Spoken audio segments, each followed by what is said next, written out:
Alrighty guys, we're back. I'm in the shop, guys. Y'all see that check engine light? Oh, 167,000 miles. Now, from my understanding, guys, it had a small EVAP leak. Now, from my understanding also is that they done already replaced the easy stuff. So this car come from Cousin Pookie. Okay, well, I was thinking it was gonna be one of those cheapos. Nope, this is OEM quality cap right here, guys. So, you know what that means? It's not something simple. It's time to break out the diagnostic equipment. All right, anytime you're dealing with an evaporative emission system leak, P0456 is a small EVAP leak. All right, so I have to hunt down or find the heart and soul of the EVAP system, which is the canister, the ESM. From my understanding, this car, what is this? It's a Dodge Avenger, guys. This canister is right over here in this area. So I'm gonna get my smoke machine. We'll just start a long video. These short videos are too short.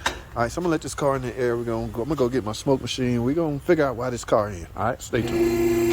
Alrighty, guys. We starting a long video, and I got this thing up in the air.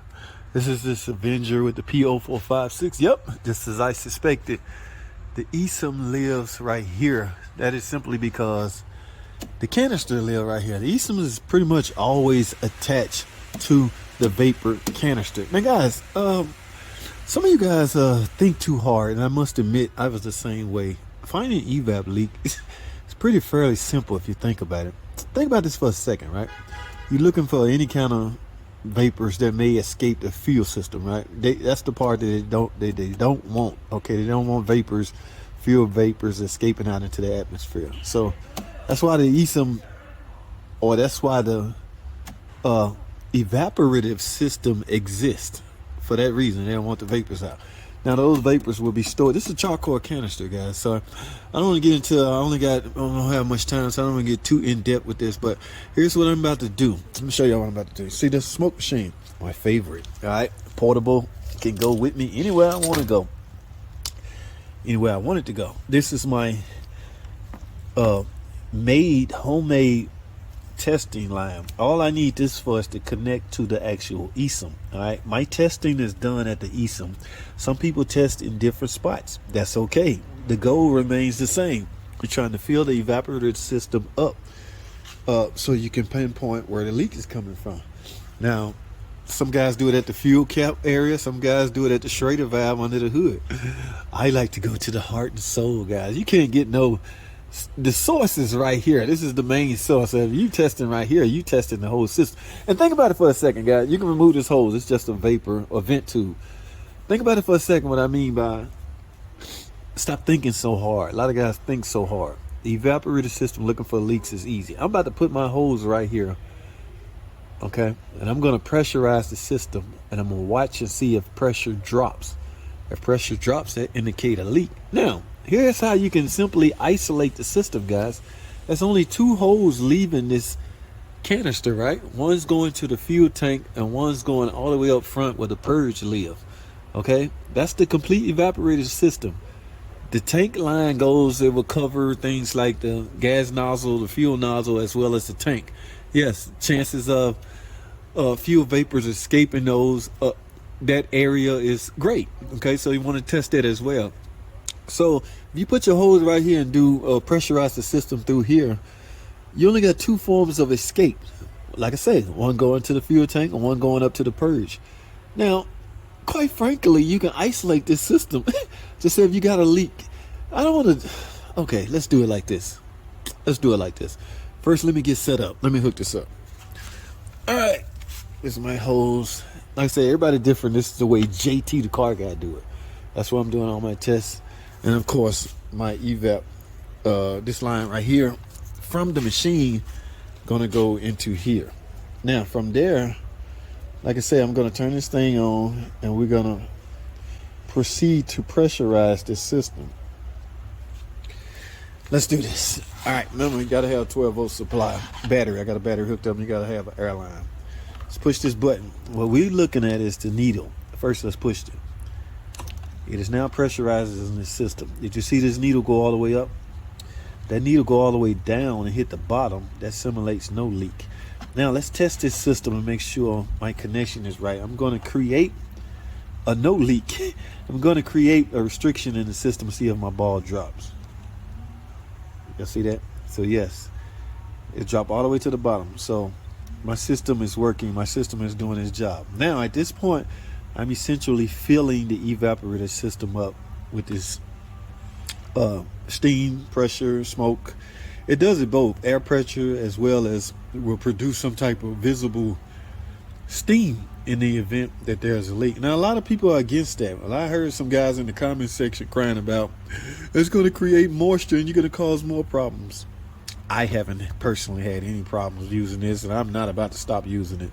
Makes my job a whole lot simpler. Now that ball is not falling, guys, the way it should. Okay, and this thing been running for a good 2 minutes. I can see it shivering. One or two things. I either have a huge evap leak or my machine not working. Let's stop it up. Let's take this off. Oh yeah, see that? Well, as I take it off, you see the smoke. So the smoke, but I'm gonna do this. I'm gonna stop this up. Yeah, you see my ball drop. So yeah, so this system is working. Now let me put this back on. So that's what it's doing. That's what it's producing in the system. It's filling the system up. But I need my ball to drop to verify that there is no leak. If there is, I need that leak to rear its ugly head.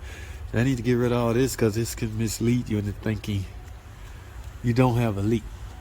Now, places you need to look is the fuel cap. Now, we verified that is new, but that don't mean nothing. Still checking. I do not see any kind of smoke in this area. If I take this off and clog this up, I just isolated half of the system. Okay, that will let me know which point, the directions I need to check. Oh my goodness, y'all gonna make me simulate this. Let me see if it's not too hard to get this hose here off. And my guess it will be, or this one. Let's see if we can get this up. Oh, we can. Now, I want to assume because it's smaller, it's going to the purge. If I kept this off and look at my ball, y'all see that ball?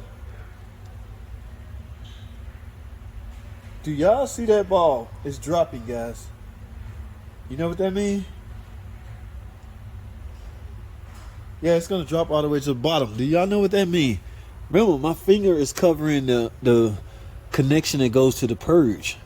So I just sealed off the fuel system, the fuel tank, as well as this canister itself is not leaking. Let me see if it dropped. Yeah, it's all the way at the bottom, guys. I have a leak going toward the fuel system. Oh, going toward the purge valve area.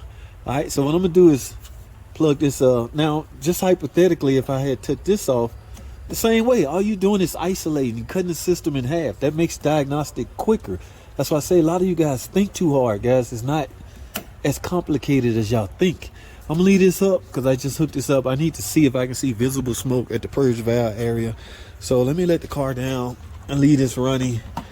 And we gonna check and see if we can visibly see the steam coming out of the purge valve. Hold tight. Well, guys. I got the car down and I see steam everywhere right here.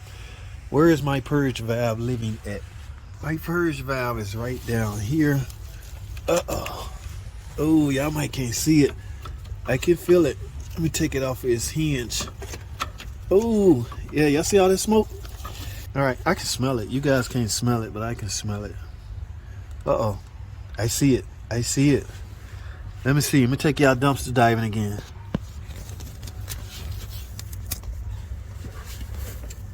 What y'all see down here? There goes a purge.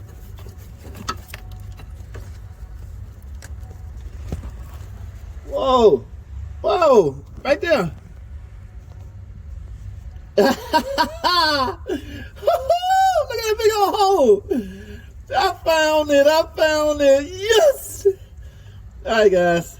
Man, thank goodness. Without that smoke machine, guys, I'm not sure you would have seen it. Look at that. Look at that. All right. I need that hose that goes on the bottom of the purge valve. Now, because of the mileage, guys, let's talk.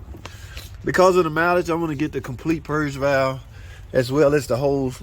It might have damaged that purge valve because of those leaks. So let me write my estimate up and go try to sell a purge valve and hose assembly, guys. All right, y'all stay tuned. If they buy it, we're going to fix it. If not, I'm going to end this video. I need a purge valve and a hose.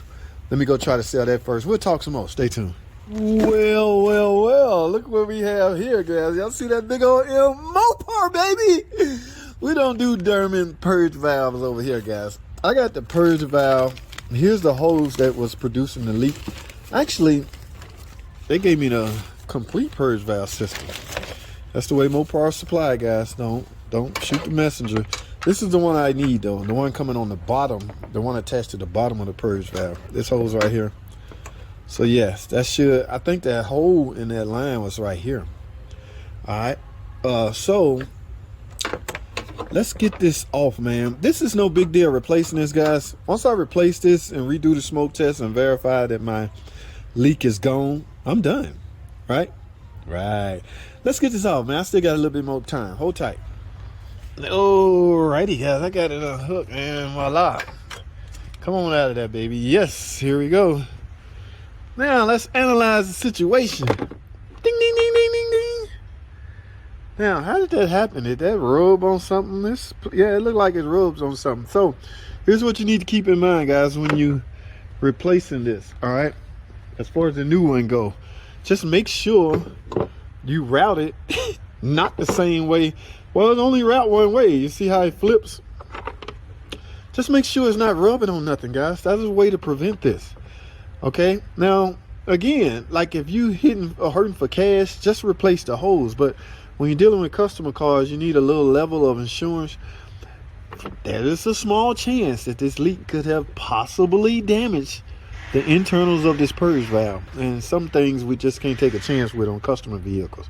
Had this been my vehicle, I wouldn't have even it's different, guys. Mechanics are different when they working on their own car versus their customer cars.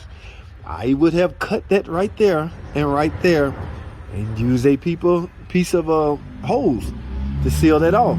Okay, but this is a customer car. I have to do this right, and parts have to be accounted for, and things like that. So there's a difference. What I want you to get out of this is, do not route this the same way it was routed, or you'll end up with the same freaking problem. That's what I'm trying to say. All right, so let me get this on. I might use a piece of tie strap to tie it away from whatever it was rubbing on. I don't know what it was rubbing on, but whatever it is, it won't happen again. Not on my watch, it won't. Yes, not on JT the car guy watch. This will never happen again. All right. Yeah, interesting. Guys, I'm done. That's all I have. This bolts up real easy. Because you can't view, it's not an easy shot to view. I'm not going to bother filming how to remove it and replace it. Common sense, I don't want to insult you guys. This guy wasted 5 minutes showing us how to put on a purge valve. It just slide through there and then click. That's all I have, man. I appreciate you guys tuning in. Thanks for watching. Comment, subscribe if you're not already subscribed. And we just did a P0456 EVAP leak. We found the smoke from our smoke machine coming from right here. How did this happen? Just rubbing on something it shouldn't been rubbing on, but we're going to fix that with the new one. That's all I have. Thanks for watching.